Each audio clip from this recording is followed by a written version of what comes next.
देखिए, सवाल उठाने का काम नहीं करता। जो डिपार्टमेंट ज़्यादा कार्य करता है और जो सीधे जनता से जुड़ा हुआ है, आज एक बात मैं कह सकता हूँ कि हमेशा जब कोई सवाल लगता था तो सड़कें टूटी हुई है, हमारे वहाँ खड्डे पड़े हुए हैं, ये सवाल लगते हैं। आज अगर कोई भी सदस्य कोई अगर सवाल लगाता है तो वो लगाता है कि हमारे वहाँ 4 मार्ग की सड़क बना दी जाए, हमारे वहाँ सड़कों और चौड़ा कर दिया जाए, हमारी नई सड़क और बना दी जाए। तो ये फ़र्क है पहले और अब में। हमने तमाम पूरे प्रदेश की सड़कों को दुरुस्त करने का काम किया है। इसी तरीके से चाहे पानी की बात है तो नए वाटर टैंक की और की बात करने का काम करते हैं, या नई जो आबादी हो गई उसके पाइपलाइन लगाने की बात जो है वो सदस्य उठाने का काम करते हैं, जिस पे निरंतर कार्य हमारा डिपार्टमेंट जो है वो कर रहा है। सर, आयुष्मान भारत को लेकर भी जो ध्यान आकर्षण प्रस्ताव लेके आया गया विपक्ष की तरफ से, उस पर क्या कहेंगे? जिस तरह से उन्होंने बातें कही सरकार से लेकर, हमारे मंत्री माननीय आरती राव जी ने और बाद में सीएम साहब ने बड़े विस्तार से एक एक बात का जवाब देने का काम किया। विपक्ष केवल और केवल भ्रामक और तथ्यों रहित बात करने का काम करता है, और जब उनको तथ्यों सहित एक एक बात बताने का काम किया कि आज पूरे हरियाणा प्रदेश के अंदर किसी भी हॉस्पिटल का कोई जो आयुष्मान के पैनल पे है कोई बकाया नहीं है, और उनको सारी पेमेंट हमने कर दी है। लगातार कंटिन्यूस हम करते आ रहे हैं, और बाकायदा से डेट वाइज इस जो साल के भाई इतने इतने जो पेशेंट हैं उन्होंने अपना रजिस्ट्रेशन कराने का काम किया, इतने लोगों ने इलाज कराने का काम किया, तो फिर उन्होंने वॉकआउट करने का काम किया, क्योंकि उनको तथ्यों रहित बात करने का काम जो विपक्ष करता है।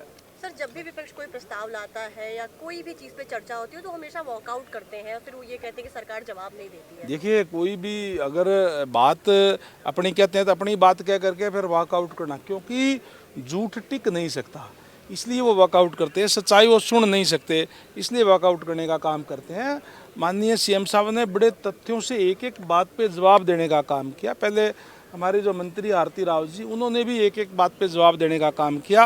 अगर वो तथ्यों को सच्चाई को नहीं मानते तो वॉकआउट करते हैं, तो इसका मतलब ये है कि उनको इस बात पे कहीं न कहीं ये महसूस होता होगा कि हमें वो नहीं लेके आना था, क्योंकि तथ्यों सहित बात बताने का काम किया, इसलिए वो वॉकआउट कर रहे हैं। भूपेंद्र हुड्डा कह रहे हैं कि 10 साल पहले की बात बार बार की जा रही है, मौजूदा समय की बात। देखिए, अगर कोई बात कहेंगे, तुलना अगर करनी होगी तो 10 साल 11 साल से तो भारतीय जनता पार्टी की सरकार है।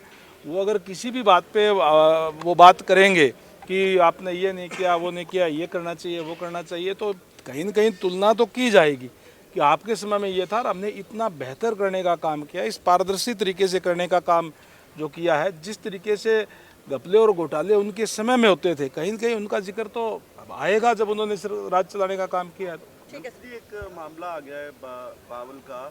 कांग्रेस की एक नेता थी, उनके पति ने आरोप लगाए हैं 7 करोड़ रुपए उन्होंने दिए कांग्रेस के बड़े नेताओं को, जिसमें प्रियंका गांधी के पीए को भी पैसे दिए गए, केसी वेणुगोपाल और तमाम नेताओं का नाम उनकी तरफ से लिया गया। कैसे आप देखते हैं? वो कह रहे कि टिकट भी नहीं दी गई और 1.5 साल से पैसा। बहुत ही सीरियस इशू है। अगर इस टाइप की बात होती है तो उनको बाकायदा से जांच एजेंसीज को उनको लिखना चाहिए, उसकी इसकी जांच होनी चाहिए। मैं तो ये कहूँगा कि अगर किसी के साथ गलत हुआ है, बावल के अंदर अगर हुआ है, तो बावल तो रिजर्व कंस्टिट्यूंसी है, निश्चित रूप से कोई न कोई एससी के कैंडिडेट रहे होंगे, और उनके साथ इस तरीके के दलितों के साथ अत्याचार करना कांग्रेस की पुरानी आदत है। वो हमारे मेरे साथ ही राज्यसभा में गए थे कांग्रेस से चौधरी वीरेंद्र सिंह जी, उन्होंने तो स्पष्ट तौर पे कहा था कि कांग्रेस के अंदर राज्यसभा का सदस्य बनने के लिए 100 करोड़ रुपए तक दिए जाते हैं, तो वो तो कांग्रेस के लोग ही कह रहे हैं, हम नहीं कह रहे।